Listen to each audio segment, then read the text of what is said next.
সকালবেলায় বাসার সবাই প্ল্যান করে আজকে তারা রেস্টুরেন্টে খেতে যাবে সেজন্য। রাজীব, আজকে তাহলে রাতের ডিনার আমরা বাহিরে করব, কি বলো তোমরা? ঈশা, তাহলে তো ভালোই হয়, কিন্তু বড় চাচা কি রাজি হবে? রাজীব, ভাইয়াকে আমি রাজি করাবো। ঈশা, ঠিক আছে আব্বু। রাজীব চৌধুরী আসে শাহজাহান চৌধুরীর কাছে। ওনারা দুজন সম্পর্কে ভাই হয়।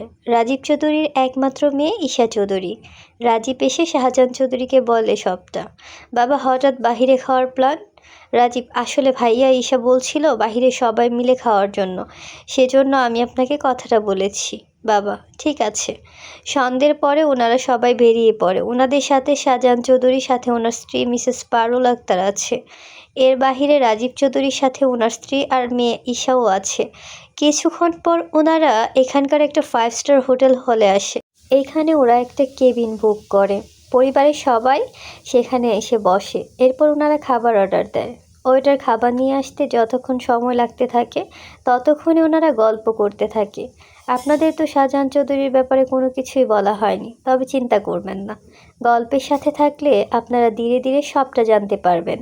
একটু পরে ওয়েটার খাবার নিয়ে এসে সবাইকে দিতে থাকে। তখন একটু ভুল হয়ে সামান্য একটু পানি রাজীব চৌধুরীর কুটের মধ্যে পড়ে যায়। এতে উনি অনেক রেগে যায়।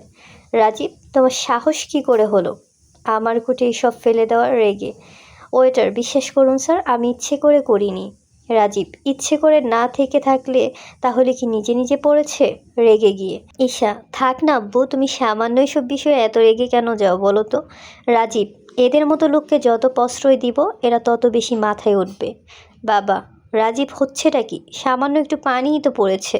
রাজীব, ভাইয়া, এদের যদি এরকম অবস্থায় আমরা কিছু না বলি তাহলে এরা আরও অনেক কিছু করে বসবে। বাবা, আরে থাক সেসব কথা। রাজীব কিছু বলেনি। ওইটার খাবার দিয়ে বের হয়। খাবার শেষে ওনারা বিল দিয়ে বের হবে। তখন একটা ছেলের সাথে শাহজাহান চৌধুরী একটু ধাক্কা লাগে। এতে রাজীব তো অনেক রেগে ছেলেটাকে মারতে যাবে, তখনই কেউ একজন এসে হাতটা ধরে ফেলে। আকাশ, পুরাতন অভ্যাসটা আপনার গেল না তাহলে?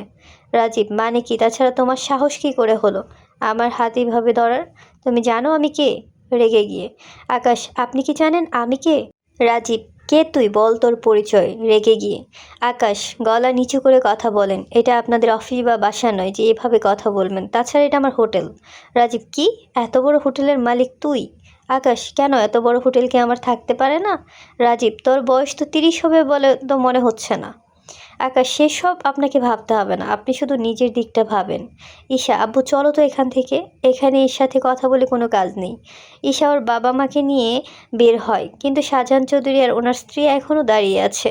ওনাদের দাঁড়িয়ে থাকার কারণ হয়তো ওনারা নিজেও জানে না, সেজন্য। আকাশ, আপনাদের কিছু বলার আছে? বাবা, তোমার চেহারা কারোর সাথে কিছুটা মিলে যাচ্ছে, সেজন্য আমি বোঝার চেষ্টা করতেছি। আকাশ, দেখুন, আপনাদের বুঝতে পারা পর্যন্ত আমি এখানে অপেক্ষা করতে পারবো না। চলি তাহলে। আকাশ চলে যায়, কিন্তু শাহজাহান ওখানে দাঁড়িয়ে আছে, সাথে ওনার স্ত্রী। মা, কি হলো? চলো এখান থেকে। বাবা, আমার কেমন জানি ওই ছেলেকে চেনা চেনা মনে হচ্ছে। মা, কিভাবে চেনা চেনা লাগবে? বাবা, সেটাই তো বুঝতেছি না, মনে হচ্ছে আমাদেরই ছেলে।